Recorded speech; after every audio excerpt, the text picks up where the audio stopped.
Okay, let's go. Number 1. Heraclean. The year is 2000. A French dive team runs sonar through Abukir Bay off the Egyptian coast, mapping shipwrecks. Then a face stares back. 33 feet down, a red granite statue of Hapi, the Egyptian god of the Nile flood. 17 feet tall, 6 tons. And it's not alone. Stone walls stretch in every direction. Streets, canals, temples. It's Heraclean, Egypt's greatest port, sitting undiscovered under these waters for 1,200 years. What nobody knew was how much more was down there. 64 ships still in the harbor, 700 anchors scattered across the seafloor, an entire city sprawling 6 miles by 9, sitting on the seafloor like it had been waiting for someone to come looking. Not a village, not a trading post, the mandatory gateway for every Greek ship entering Egypt. The city every ancient historian wrote about, and that modern scholars had quietly decided was probably a legend. Franck Gaudio, the French marine archaeologist who led the expedition, had been searching this stretch of coastline since 1996. He started with ancient Greek texts. Herodotus mentioned the city.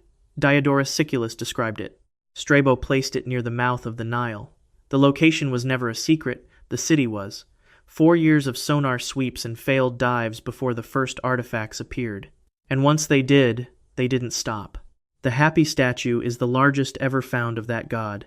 Next to it, a colossal red granite figure of a Ptolemaic king, 16 feet tall, 5.5 tons, gold coins scattered across the seafloor, bronze and stone weights from the merchant quarter, tiny sarcophagi holding mummified animal offerings, and then the stele, a stone slab bearing the decree of Nectanebo I, dating to around 378 to 362 BC. This stele is nearly identical to one already sitting in the Cairo Museum, the stele of Naucratis. 2 matching decrees from 2 different cities, found centuries apart, one on land and one on the ocean floor. That match proved something scholars had debated for generations. Thonis and Heraclean turned out to be the same city, one name Egyptian, the other Greek, a mystery that had divided historians for centuries, solved by a slab of stone pulled from the mud. The city itself was built on a network of small islands in the Nile Delta, crisscrossed by canals and connected by ferries, bridges, and pontoons. A massive temple to the god Amun-Gareb sat at its center. Around it, harbors, wharves, tower houses, and the kind of dense, sprawling port infrastructure you'd expect from a city that controlled all maritime trade between Greece and Egypt for centuries. And it was absolutely enormous. 125 shipwrecks have been identified so far, dating from the 6th to the 2nd century BC. Some of those ships were still loaded with cargo. A 2,200-year-old military vessel was found wedged between the ruins, its hull still intact enough to identify the construction method. Every year since 2000, Gaudio's team has gone back. Every year, they've found more. The site research area stretches about 7 by 9 miles. After more than 2 decades, they've barely scratched it. But here's the detail that everyone missed at the time. Heraclean didn't die slowly. Around 150 BC, an earthquake hit, followed by a massive tidal wave. The Nile Delta sits on loose, waterlogged clay and silt. When the earthquake shook it, the ground turned liquid. Soil liquefaction. The weight of those massive stone buildings compressed the clay, forced the water out, and the ground collapsed beneath the city. Heraclean didn't sink. It was swallowed. Some islands held on. A convent was built on one of them as late as the 6th century. But then, in the 8th century, a second earthquake finished what the first one started. After that, nothing. The Mediterranean closed over Heraclean like a mouth, and the city disappeared from human memory for 1,200 years. And no, I'm not making that up. This was not some remote fishing village on a forgotten coast. This was Egypt's main port. Every Greek historian from Herodotus forward mentioned it. It was famous. And then it was gone, so completely that by the 19th century, most scholars assumed it had never existed at all. Think about what that means. Not a minor settlement, not a footnote in someone's journal. A city with 64 ships in its harbor, 700 anchors on its seafloor, temples to some of Egypt's most important gods. Erased from the map for over a millennium. If a city this massive, this well-documented, this central to the ancient world, can simply vanish for 1,200 years and be dismissed as mythology, what else is sitting on the ocean floor that we've written off as legend? And Heraclean isn't the only city on this list that an ancient text got right. There's one where a religious scripture described the city, named its builder, detailed its destruction, and pinpointed its location, thousands of years before a single diver went down to look. And when they finally did, they found it. Exactly where the text said it would be. That one's coming, but it starts here. Because when Gaudio kept diving past Heracleon's ruins, he found something that made a single lost city look small. An entire second city, connected to Heracleon by a canal, where the Egyptians held sacred processions to Osiris. And this one had a sphinx with a pharaoh's name still carved into its face. Number 2. Canopus. The sphinx was made of quartz. Not granite, not limestone. Quartz. And when Gaudio's team pulled it from the seafloor in 2025, the cartouche on its chest was still legible after more than 3,000 years underwater. The name carved into the stone, Ramesses II, one of the most famous pharaohs in Egyptian history, his face staring up from the bottom of the Mediterranean, guarding a city nobody alive had ever seen. Canopus sat just down the coast from Heracleon. The two cities were connected by a canal, and that canal wasn't just for trade. Once a year, Egyptian priests loaded sacred objects onto boats and sailed from Heracleon to Canopus in a religious procession, honoring Osiris, the god of the dead. Picture that for a second. A flotilla of ceremonial boats, drifting down a canal between two port cities, carrying offerings to the god of the afterlife. Both cities now sit on the ocean floor. The canal between them is buried under silt. And until Gaudio started diving, nobody knew any of it was there. Canopus was one of Egypt's major ports before Alexandria even existed. When Greek merchants wanted to reach the Nile, they came here first. It was a center of luxury, worship, and Mediterranean trade. Ancient writers described it as a city of pleasure, festivals, and excess. The cult of Osiris Serapis drew pilgrims from across the ancient world, people traveling thousands of miles to worship at the temple. The Decree of Canopus, issued in 238 BC, was one of the most important Greek inscriptions in all of ancient Egypt, a document so significant that copies were distributed across the kingdom. This was a destination, not a backwater, and for centuries it was one of the most important religious and commercial sites in the entire Mediterranean. And the artifacts coming up from the seafloor prove it. In 2025, alongside the Ramesses Sphinx, Gaudio's team recovered an almost intact black granite statue of a Ptolemaic queen. They found merchant shipwrecks with cargo still in their holds. They found the remains of an ancient harbor crane, the mechanism that lifted goods off ships and onto docks. They found cisterns built to collect rainwater and ponds built to raise fish, an entire working waterfront preserved in salt water and sand. The head of a marble statue of Serapis, the god Canopus was famous for worshipping, came up during an earlier dive season. The statue had stood 13 to 16 feet tall. The head alone was massive, carved in white marble, still smooth after 2 millennia on the seafloor. You could see the curls in the god's hair. What comes next is the part that still doesn't make sense. Both Heracleon and Canopus were destroyed by the same sequence of catastrophes: earthquakes, soil liquefaction, tidal waves. The Nile Delta is built on centuries of deposited silt, waterlogged clay that turns to soup when the ground shakes hard enough. The entire western coast, a strip of land supporting multiple cities, temples, harbors, and trade infrastructure, collapsed into the Mediterranean over a series of events between roughly 150 BC and the 8th century. Not one city fell. A whole region did, and the destruction was so total that within a few generations, people forgot these cities had been real. And when it went, everything on it went with it. Canopus, Heracleon, and whatever other settlements sat along that coast. The seafloor off the Nile Delta is an archaeological site the size of a small country, and we've mapped a fraction of it. Here's what makes this worse. The Egyptian government and the European Institute for Underwater Archaeology are now planning to build the world's first underwater museum at this site. The artifacts are too large, too fragile, and too numerous to bring to the surface.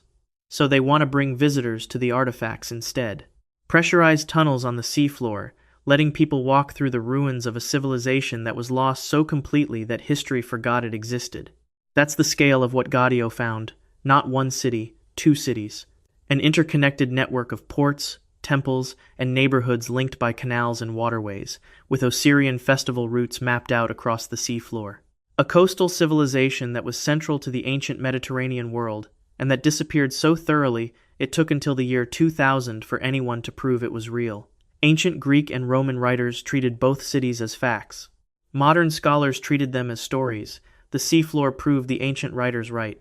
And if two cities this massive, this well documented by ancient sources, can be lost and forgotten for 1,200 years in water barely 33 feet deep, the question is how much of the ancient world is still sitting on the seafloor, waiting to be found. The next city on this list starts to answer that question. It's in Greece, sitting in water so shallow a child could stand in it. UNESCO calls it the oldest submerged city in the world. It had grid-planned streets, two-story buildings, and a water management system. And it was built 5,500 years ago. Number 3. Pavlopetri, Vatika Bay, Greece, 1967.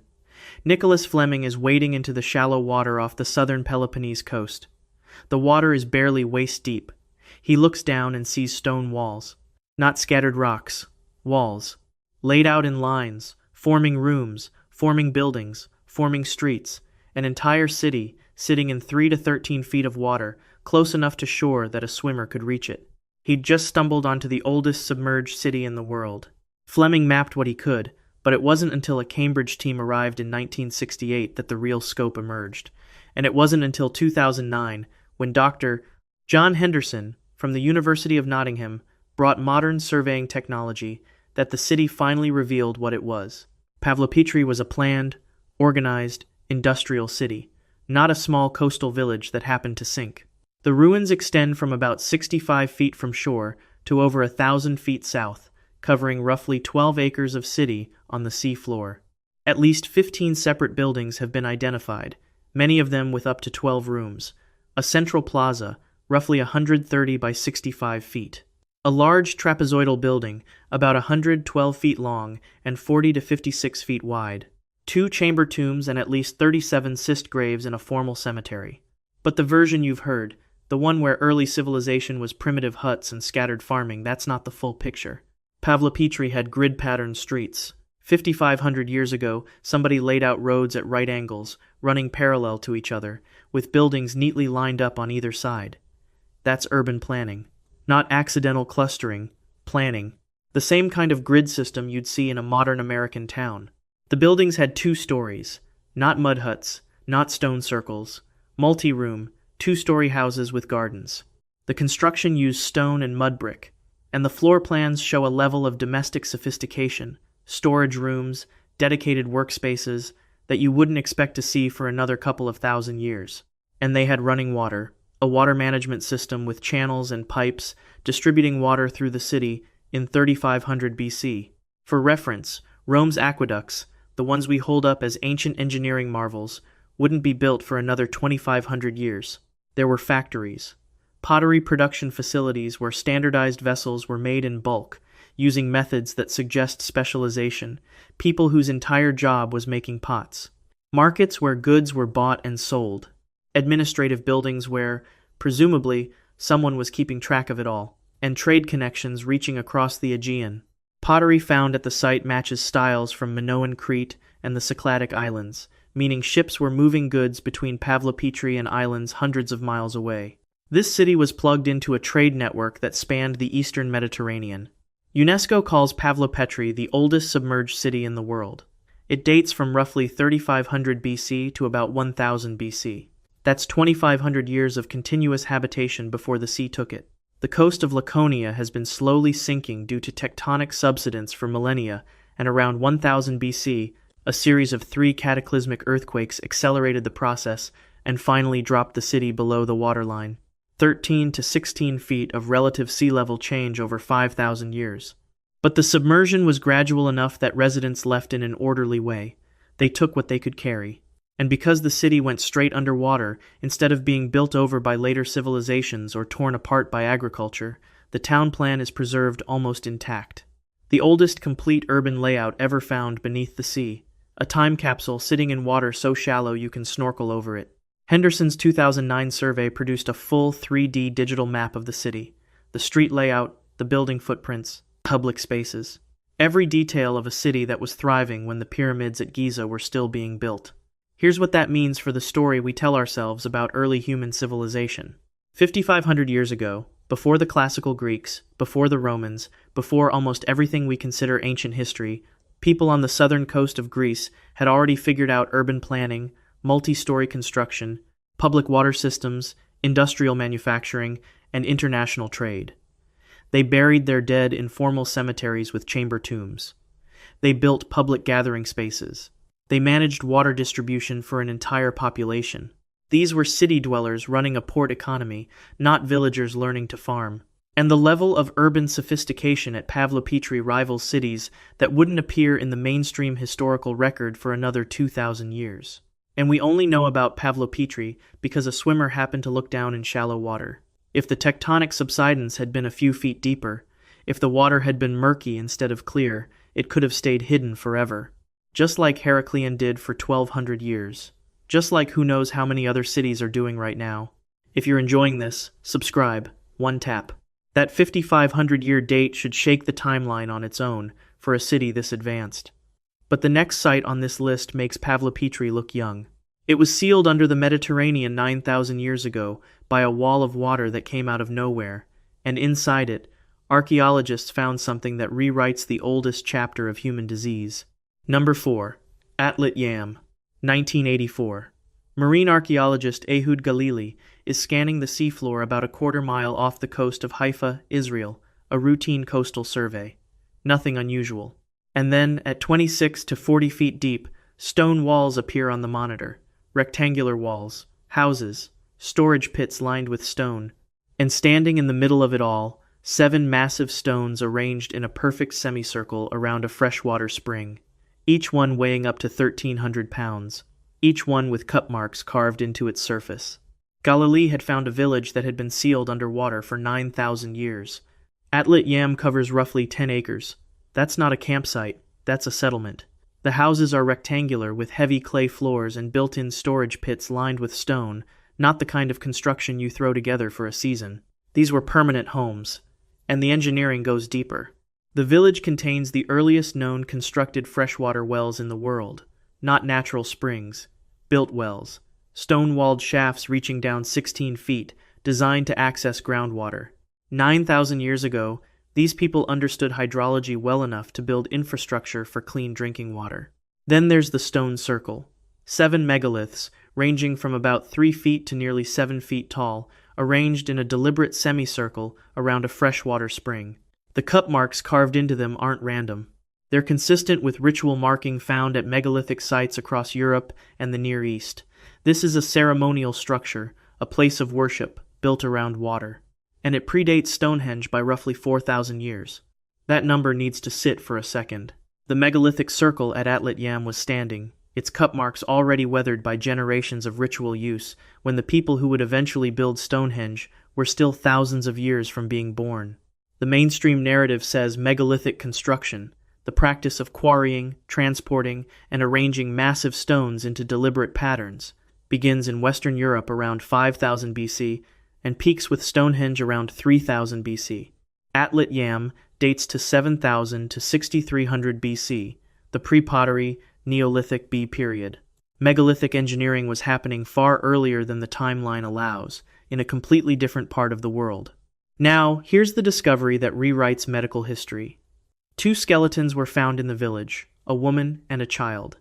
Analysis of their bones revealed tuberculosis, not a mild case. A clear, identifiable TB infection. The mother had passed the disease to her baby. This is the earliest known case of tuberculosis in human history, 9,000 years old. What comes next is the part that still doesn't make sense. The people of Atlit-Yam did a lot more than scratch out survival on a hostile coast. They farmed. They raised cattle, sheep, and pigs. They built fishing nets and brought in tons of marine fish. Seeds and plant remains show organized agriculture. They had a fully mixed economy, farming plus herding plus deep-sea fishing, working all 3 at the same time. The kind of diversified economic system textbooks usually associate with civilizations that came thousands of years later. They stored grain, they processed food, they wove fibers into textiles and fishing nets, they buried their dead in formal graves with recognizable burial customs. And all of it, Every piece of this complex, diversified, organized community was destroyed in what appears to have been a single, catastrophic event. One day, it was a thriving coastal settlement. The next, it was gone. The leading theory is a tsunami, not a local earthquake, a wall of water that may have originated from the structural collapse of Mount Etna's eastern flank, thousands of miles away in Sicily. The flank breaks off, drops into the Mediterranean, and the resulting wave sweeps across the entire basin, smashing into the coastlines of North Africa, the Levant, and the eastern Mediterranean. The village was abandoned instantly, tools left in place, food stored and uneaten, storage pits still sealed. The tsunami buried everything under yards of marine sand, which is exactly why the preservation is so extraordinary. The sand created an oxygen-free seal. Organic materials that would normally rot in decades, wood, fiber, bone, plant matter, survived for 9,000 years.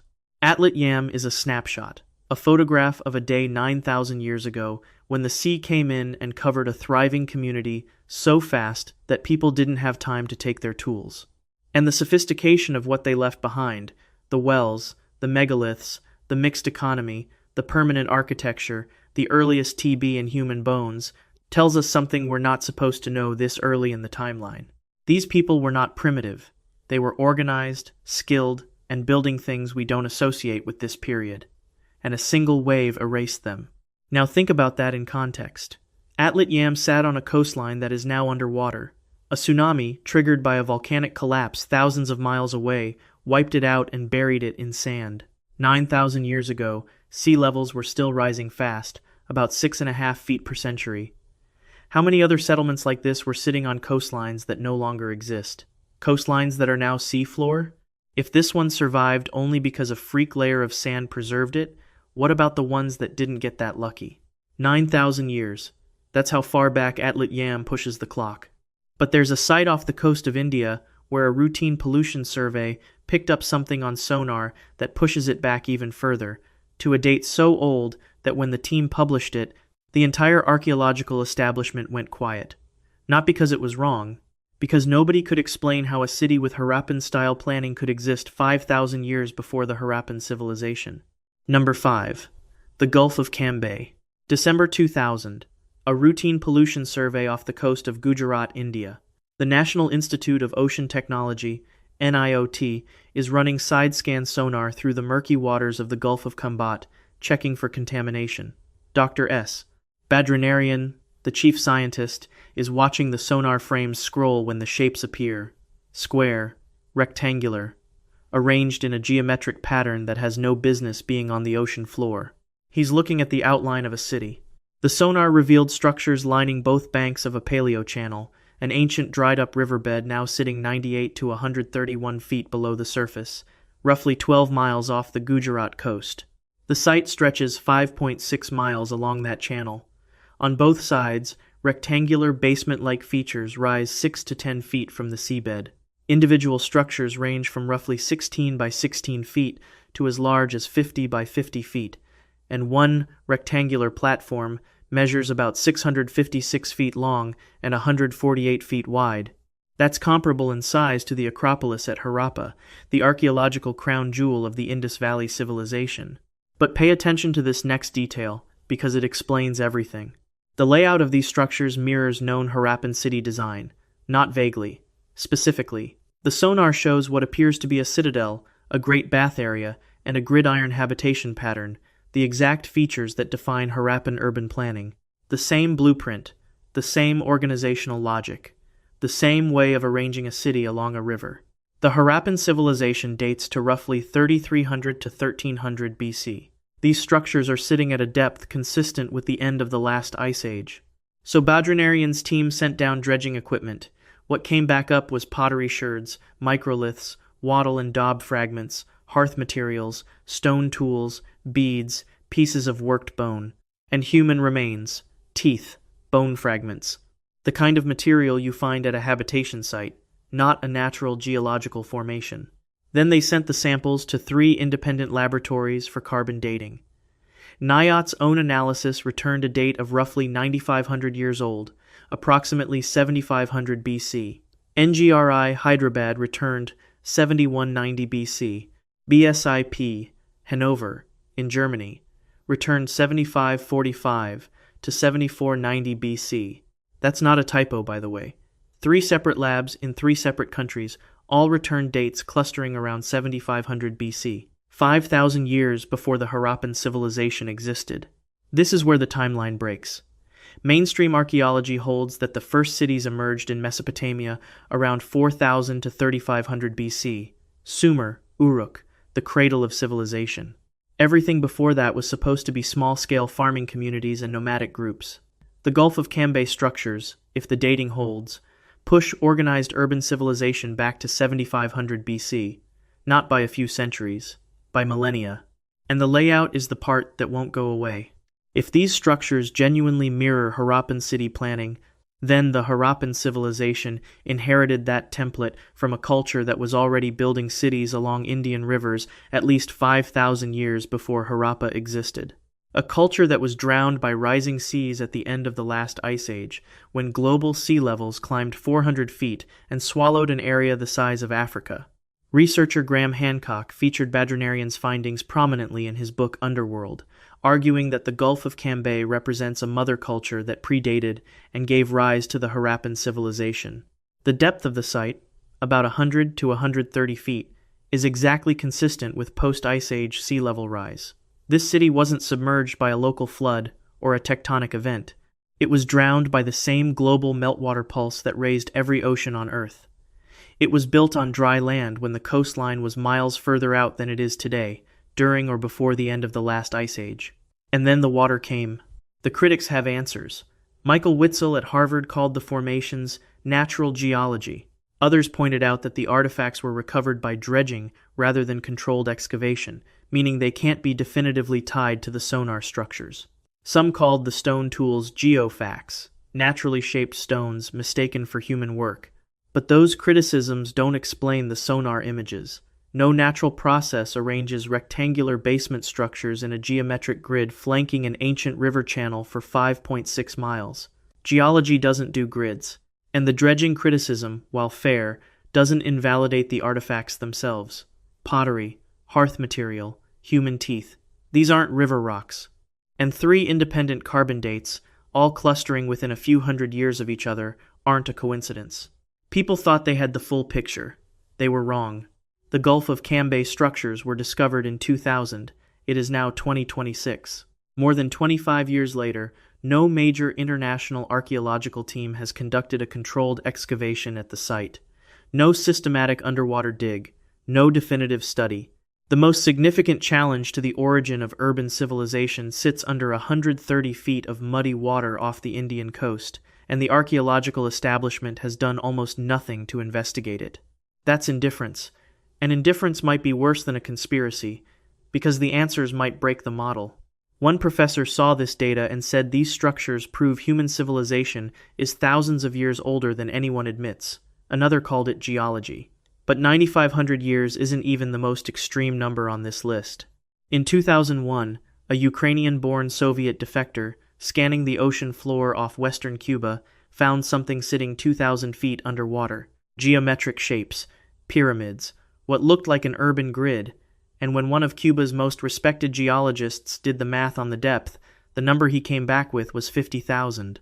Let me say one thing and then I will not bring it up again.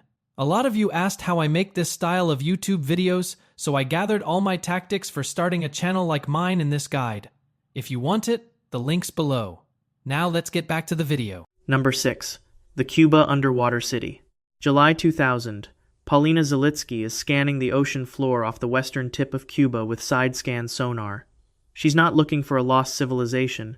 She's hunting shipwrecks. Zalitsky is a Ukrainian-born Soviet defector who once helped build a secret submarine base for the Soviet Navy in Cienfuegos, Cuba, camouflaged as a civilian cargo port. She knows these waters better than almost anyone alive. Her company, Advanced Digital Communications, has a 5-year joint venture contract with the Cuban government to survey the deep waters off the Guanahatabibes Peninsula. The sonar returns something that doesn't belong. Geometric shapes, perpendicular lines, what looks like a planned urban grid sitting on the ocean floor, pyramids, circular formations, structures up to 1,300 feet wide, and 130 feet tall, spread across about half a square mile of seabed, at a depth of 2,000 feet. In May 2001, Reuters broke the story. By summer, Zalitsky's team returned with a 1.3-ton remotely operated vehicle, lowered on a fiber optic cable from their research vessel Ulysses. What the cameras showed matched the sonar: massive smooth blocks, granite-like, between 6 and 16 feet long, cut in perpendicular and circular designs. Step pyramids. What appeared to be roads connecting different areas of the formation. Zalitsky described them as megaliths of a kind you'd find at Stonehenge or Easter Island. But here's the detail that made this discovery different from every other site on this list: the depth. Manuel Iturralde Vinant, one of Cuba's most respected geologists, a senior researcher at the Cuban National Natural History Museum, joined the expedition. He examined the sonar data and the ROV footage. He called the formations extremely peculiar. He admitted he found it difficult to explain them geologically, and then he did the math on the depth. At about 2,100 feet below the surface, for this land to have been above water, it would have had to be exposed during an era when sea levels were dramatically lower. During the peak of the last ice age, sea levels dropped roughly 400 feet. The Cuba site sits at about 2,100 feet. Even the most extreme ice age sea level drop doesn't come close to explaining how this land was ever above the waterline. There are only two possibilities. Either the seabed dropped catastrophically, a tectonic collapse that plunged hundreds of square miles of land to the ocean floor in a geological instant, or these structures were built above water at a time so remote that the number doesn't fit into any existing model of human civilization. Iturralde Vinant put the minimum age at approximately 50,000 years. That's not a number anyone was prepared for. Göbekli Tepe, the oldest known monumental structure on Earth, dates to roughly 11,000 years ago. 50,000 years ago, mainstream science says humans were still living in caves and hunting with stone tools. Nobody was building pyramids. Nobody was laying out urban grids. Robert Ballard, the man who found the Titanic, commented on the discovery. His response: "That's too deep underwater. If that was made by humans, I'd be shocked." National Geographic got involved. They reported the discovery. They funded an expedition planned for autumn 2002. The expedition never happened. In October 2004, Zalitsky's team attempted a return with a submarine, but the mission failed due to technical problems. Around 2005, a National Geographic-funded follow-up was announced. It never materialized. No explanation was given, no official statement, no public reason. And then the story simply disappeared. No one has been back since. In 26 years, not a single rock sample has been pulled from the site. No core samples, no physical artifacts, no independent geological survey. A formation covering about half a square mile of ocean floor, showing what sonar and ROV footage indicate are geometric structures with perpendicular lines and pyramid shapes, sits 2,000 feet underwater off Cuba.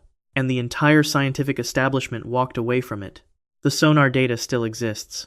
The ROV footage still exists. Zalitsky's coordinates are public record: 21 degrees 46 minutes north, 84 degrees 50 minutes west. The site is there. The equipment to investigate it exists. The only thing missing is the willingness to go look. The Gulf of Cambay pushed civilization back to 9,500 years.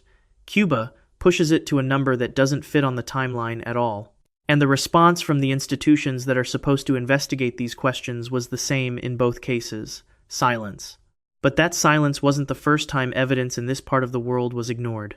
600 miles to the northeast, in the shallow waters off the Bahamas, a discovery had already been made 33 years earlier. And the strangest part wasn't what the divers found. It's that a man predicted it by name, by location, and by year, 3 decades before it happened. Number 7. The Bimini Road. September 1968. Joseph Manson Valentine, Robert Angove, and Jacques Mayol suited up for a dive off North Bimini, Bahamas. 18 feet down, they found a road.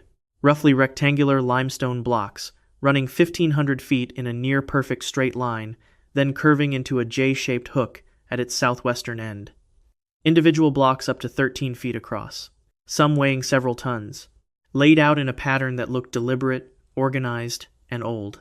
But the strangest part was the prediction, not the discovery.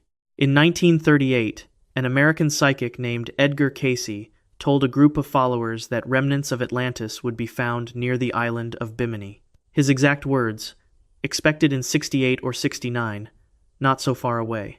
30 years later, in September 1968, 3 divers found a 1,500-foot stone formation in exactly the location Cayce had described, inside exactly the window he had specified.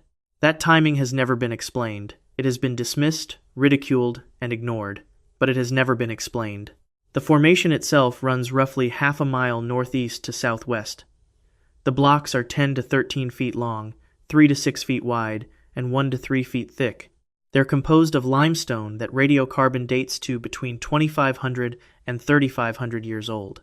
The mainstream geological explanation is beach rock, a naturally formed coastal sedimentary rock that fractures into rectangular blocks due to tidal and chemical processes. Gifford and Ball published a study in 1980 concluding that the formation was natural, its composition matching the surrounding beach rock. Case closed. Except it wasn't. This is where the story takes a turn nobody expected. Dr. Greg Little, a researcher who has spent years diving the Bimini Formation, made a discovery that the beach rock hypothesis can't account for. Beneath the first layer of blocks, his team found a second layer. Cut rocks of similar dimensions, sitting underneath the surface formation, not random rubble, organized stone. 2 courses of rectangular blocks, one on top of the other. Beach rock doesn't do that. Natural coastal fracture doesn't produce 2 distinct layers of similarly sized rectangular stones stacked on top of each other. A road or a wall does. Little went further. He documented heart-shaped stones at the site, stones with holes that appear to have been drilled, and blocks with grooves that suggest deliberate shaping. He also made a claim that turned the controversy from academic to adversarial. He alleged evidence that scientists studying the site had altered core samples, modifying the physical evidence before publishing their conclusions. He published photographs and documentation supporting the claim. The scientific community's response was silence. If you're enjoying this, subscribe. One tap. Alright, so here's where things get impossible. The Bimini Road sits at roughly 18 feet depth.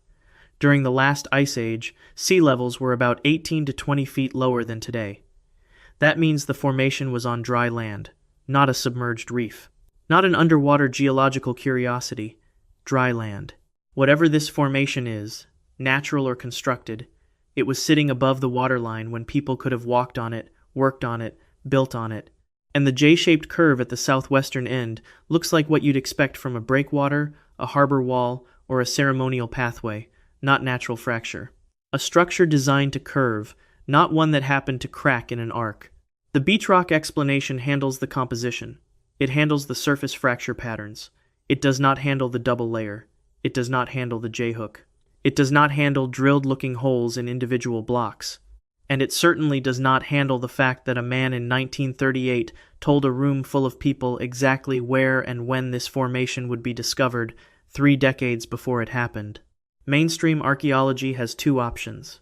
Either Cayce made the most specific lucky guess in the history of psychic predictions, or something about this site was known, referenced, or preserved in a tradition old enough that a man in the 1930s could point to it and say, "There, look there." In 30 years, the formation is still there, 1,500 feet of rectangular blocks in 18 feet of water off the Bahamas. Divers visit it regularly. Nobody has funded the kind of comprehensive excavation that could answer the question definitively.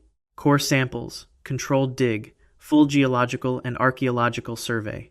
It's the same pattern as everywhere else on this list, a site that could rewrite what we know about the ancient world, sitting in shallow water where anyone can see it, and nobody has properly studied it. The Bimini Road debate keeps coming back to the same question, natural or man-made.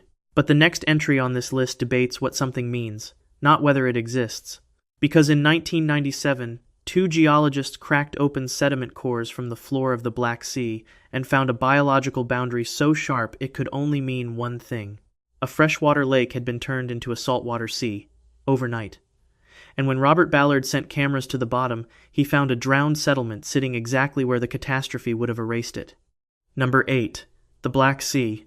In 1997, 2 geologists at Columbia University published a hypothesis that should have rewritten every history textbook on the planet. William Ryan and Walter Pittman analyzed sediment cores pulled from the floor of the Black Sea and found something that didn't make sense. Below a certain layer, the shells embedded in the sediment were freshwater species. Above it, saltwater. The transition between them was abrupt, not gradual, not a slow migration of species over centuries, a sharp biological boundary.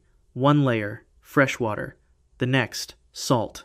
Their conclusion: before approximately 5600 BC, the Black Sea was a freshwater lake, sitting 360 to 500 feet lower than its current level.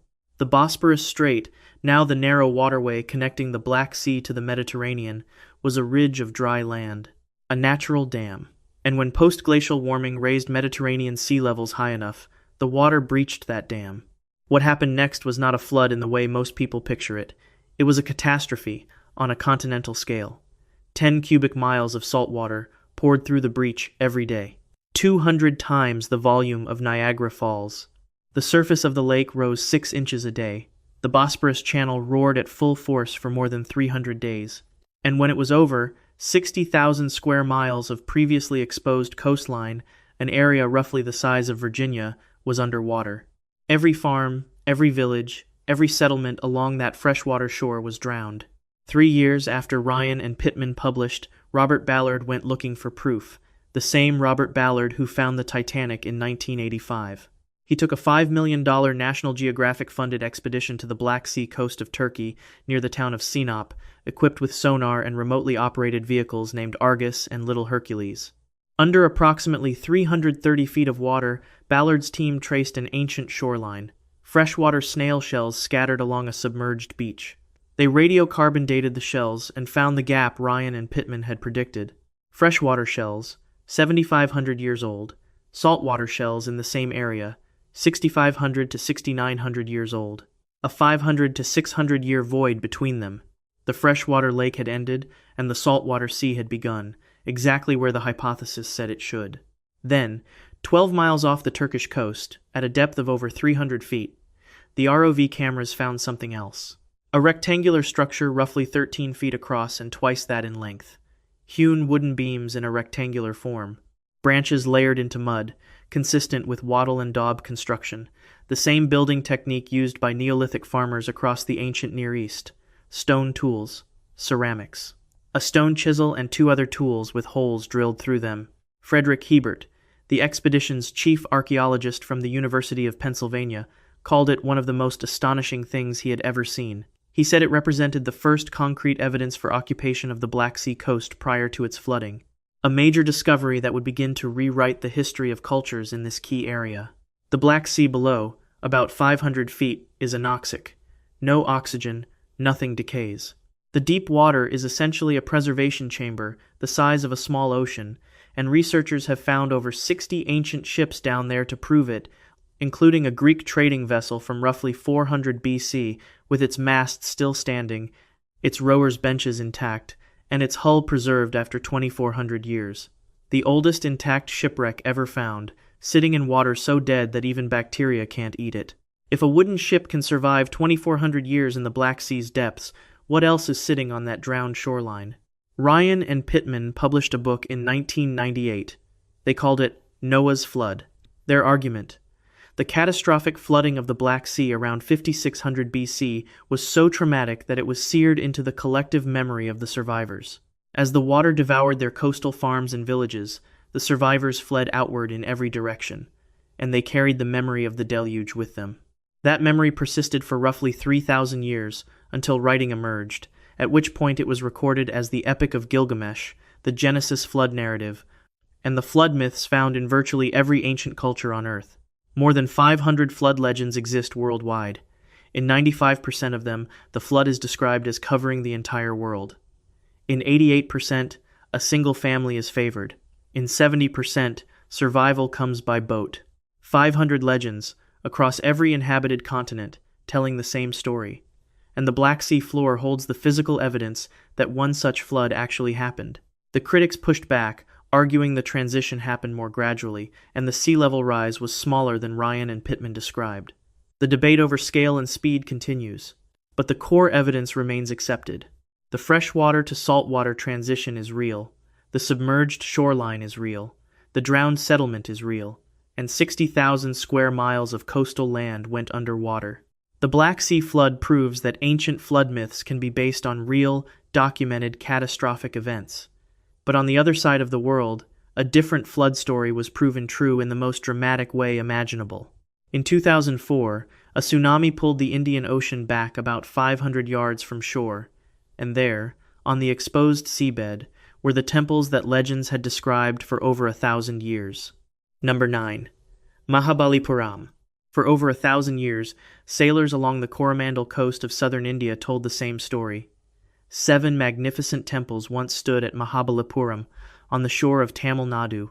The gods grew jealous of the city's beauty and sent the sea to swallow 6 of them. Only one survived above the waves, the shore temple. The other 6 were somewhere beneath the water, exactly where the gods had put them. European travelers heard the same story starting in the 1500s. They called the site the 7 Pagodas. In 1798, a British astronomer named John Goldingham recorded something specific. A local Brahmin told him that his grandfather had frequently seen the gilt tops of 5 pagodas visible in the surf. Not legend, not hearsay, an eyewitness chain going back to the early 1700s. For centuries, scholars filed all of this under mythology, a flood story, a moral fable, nothing to investigate. Then, on December 26, 2004, the Indian Ocean tsunami hit. In the minutes before the wave struck Mahabalipuram, the sea did something witnesses would never forget. It pulled back. The ocean withdrew approximately 500 yards from the shoreline, temporarily bearing the seabed. Fishermen and tourists standing on the beach watched ancient structures emerge from the water. A long, straight row of large granite blocks rising from the exposed sand, temple foundations, rock sculptures, carved stones that hadn't seen daylight in centuries. Then the wave came and everything went back underwater. But the tsunami didn't just hide what it had revealed. It shifted thousands of tons of sand. And when the water settled, sculptures that had been buried for centuries were sitting on the beach near the shore temple. An elaborately carved granite lion, roughly 3 feet tall, a 7th century guardian figure, a half-completed elephant, a stallion in flight, a small niche containing a statue of a deity, all of it washed up from the seabed like evidence delivered to the doorstep of the archaeological establishment. Post-tsunami surveys confirmed what the legends had always said. The Indian Navy deployed sonar in April 2005 and found the remains of 2 submerged temples and 1 cave temple offshore. The Archaeological Survey of India, led by Professor Alok Tripathi, documented stone structures with rectangular blocks arranged in clear patterns. The main structural complex measured about 112 feet wide in places, narrowing to about 52 feet. A wall roughly 80 feet long and 2 feet wide, with 2 to 4 courses of stone. An additional wall about 230 feet long, standing 6 feet high, that matched what eyewitnesses had glimpsed when the sea pulled back. But the most thorough underwater exploration had actually happened 2 years before the tsunami. In April 2002, Graham Hancock organized a joint expedition with the Scientific Exploration Society and India's National Institute of Oceanography. 25 divers worked 5 locations in 15 to 25 feet of water, roughly a third to half a mile offshore. They found foundations of walls, broken pillars, steps, and scattered stone blocks, extending up to about 1.25 miles from shore. The first physical proof that the shore temple was the remnant of a series of temples, exactly as the legend described. The National Institute of Oceanography's Marine Archaeology Unit, led by Rajiv Nigam, mapped the underwater site in detail, a 30-foot-long wall, a short flight of stairs. Chiseled stone blocks scattered on the seabed roughly half a mile from shore at a depth of 27 feet. Masonry blocks, stepped construction on solid foundations, chisel marks, and quarry evidence documented between the low tide line and 20 feet depth. The dating is where it gets complicated. The shore temple was built by the Pallava dynasty around 700 to 728 AD, making it roughly 1,300 years old. Most of the underwater ruins are attributed to the same era, the 6th through 9th centuries. But some brick structures found on the seabed date to the Sangam period, 300 BC to 200 AD, making them potentially 2,000 years old. And Dr. Glenn Milne from Durham University ran inundation mapping and sea level models on the area where the submerged structures sit. His conclusion: that land would have been above water and then submerged approximately 6,000 years ago. 6,000 years. 4,000 years before the Pallavas existed. If Milne's modeling is correct, then whoever built the earliest structures at Mahabalipuram was working there thousands of years before the dynasty that mainstream history credits with building them. The Pallavas built on top of a site that was already ancient when they arrived. And in August 2025, the Archaeological Survey of India restarted underwater exploration at Mahabalipuram for the first time in nearly 2 decades. Advanced ROV technology. Professor Alok Tripathi overseeing the operation. The same Tripathi who is leading the 2025 revival at Dwarka. 2 of India's most significant underwater archaeological sites, both reopened in the same year by the same institution under the same lead archaeologist. Whatever they find could redraw the timeline of Indian civilization. The 7 pagodas legend said 6 temples were swallowed by the sea. The 2004 tsunami pulled back the ocean and showed them sitting on the seabed. Navy sonar confirmed them. Divers mapped them. A Brahmin's grandfather saw their gilt tops in the surf 3 centuries ago, and the ancient texts turned out to be right again. And the last city on this list takes that principle further than any other site on Earth. There is one ancient text that described a city's location, named its builder, detailed how it was destroyed, and told us exactly where to find it. And when divers went down, they found it, exactly where the text said it would be, built exactly the way the text described. Number 10. Dwarka. The Mahabharata, one of the oldest texts in human history, describes a city of 900,000 royal palaces built by Lord Krishna on the western tip of India. A city so magnificent that its walls rose from the sea itself. 6 sectors, wide roads, grand plazas, and a fortress called Varidurg, the water fort, built to defend the city from the ocean side. When Krishna died, the text says, the ocean swallowed Dwarka whole. The waves came in and took it in a single day. For thousands of years, scholars called it mythology, a story, a moral fable about impermanence. Then, in the 1980s, Professor S.R. Rao put on a dive suit and went looking.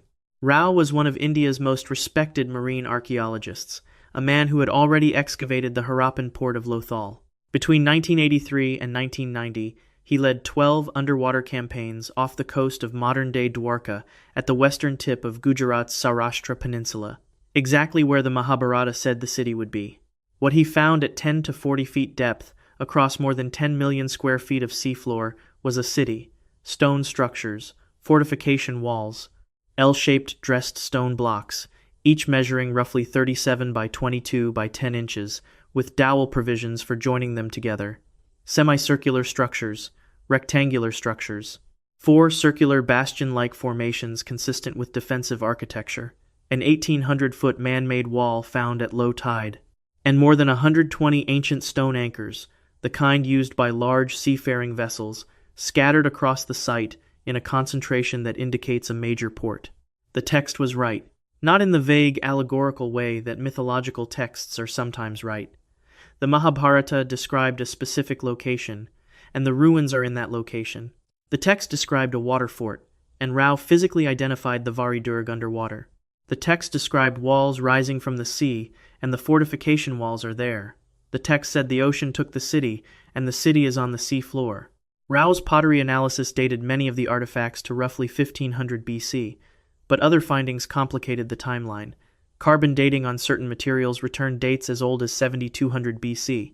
And the Mahabharata itself, though most scholars assign it a composition date of roughly 400 BC to 400 AD, describes events that its own internal chronology places thousands of years earlier. If the text accurately described a real city in a real location, and that city is physically there, then maybe its chronology deserves a second look too. In 2025, the story took its most significant turn in decades. The Archaeological Survey of India revived its underwater investigation of Dwarka under Professor Alok Tripathi. For the first time in more than 20 years, a major institutional team returned to the site with modern technology. Side-scan sonar, photogrammetry, sediment coring, optically stimulated luminescence dating. Fresh recoveries came up: Harappan-style anchors, inscribed potsherds, copper rings, and more dressed stone blocks matching the dimensions Rao had documented decades earlier. The ASI survey wasn't just a follow-up. It was a signal that India's archaeological establishment is taking the site seriously again after a generation of institutional silence.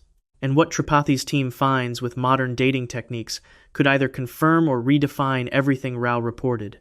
Greek historians described Heraclean, Edgar Cayce predicted Bimini, and the Mahabharata described Dwarka, and every single time, divers went down and found exactly what the old sources said would be there, in nothing but the shallow, easy-to-reach water we've happened to search so far.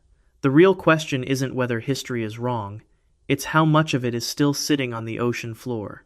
Tell me where you're watching from. Subscribe for more.